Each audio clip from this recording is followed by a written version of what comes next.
Sen, gusto mo ba talaga? Meron ka pang Kristi Fermin ngayon. Gusto mo talaga?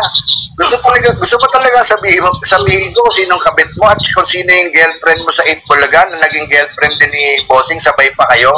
Sasabihin ko lang yung address kung saan mo binabahay yung girlfriend mo sa 8 Bulaga. Tapos ka na. Pag sinabi ko lahat to, ang payo ko sa'yo, mag-resign ka na ng senador. At saka yung mga nagtatanong dito, walang kinalaman. Hindi, walang kinalaman. Wala akong alam kung sino ang kung meron man na nagplano kay Pepsi Paloma. Wala akong alam. Ha? Wala akong alam. Pero narinig ko kung sino ang pumatay kay Barangay Captain Ray de la Cruz. Ayan, overheard. Yung manager ni Pepsi Paloma. Oo.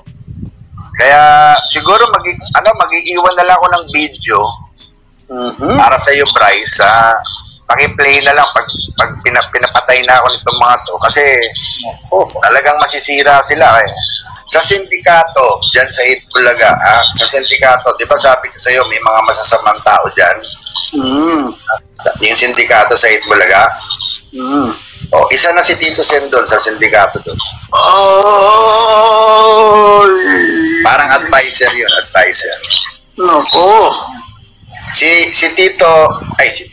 Vic tsaka si Joey, walang kinalaman sa sindikato dyan sa 8 Bulaga.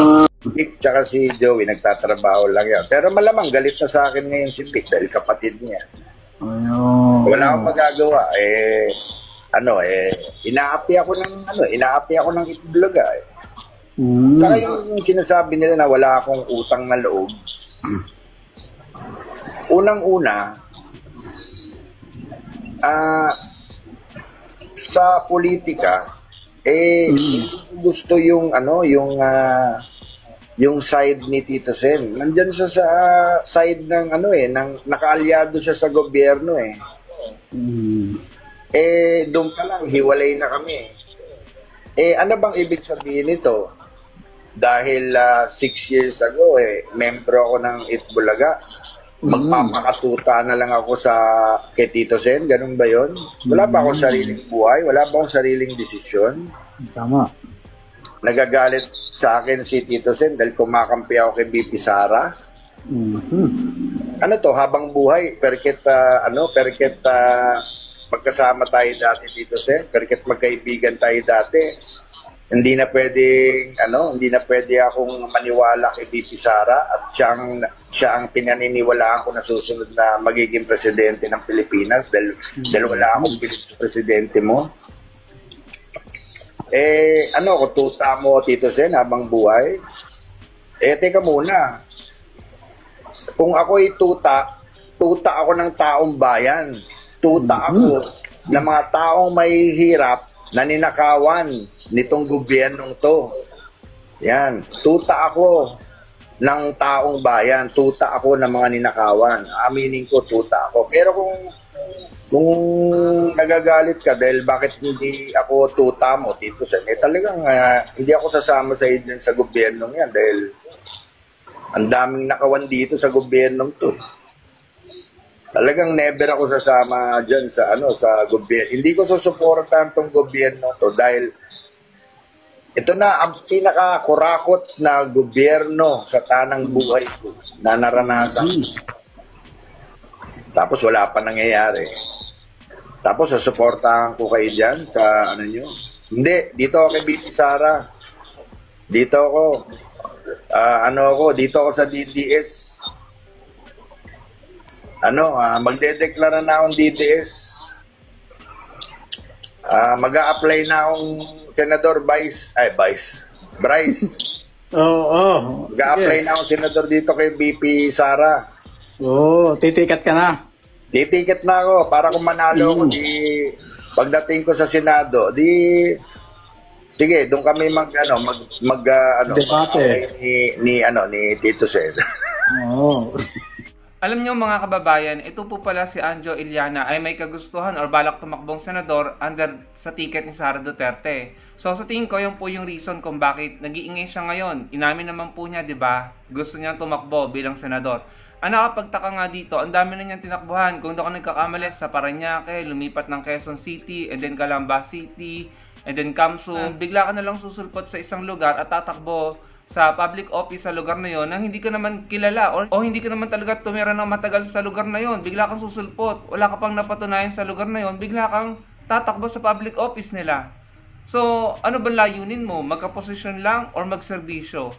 Kagaya ngayon, gusto mo palang tumakbo bilang senador sa 2028. Anong ginagawa mo? Pangmamarites. Para kang chismoso. Ano napapala ng taong bayan dyan?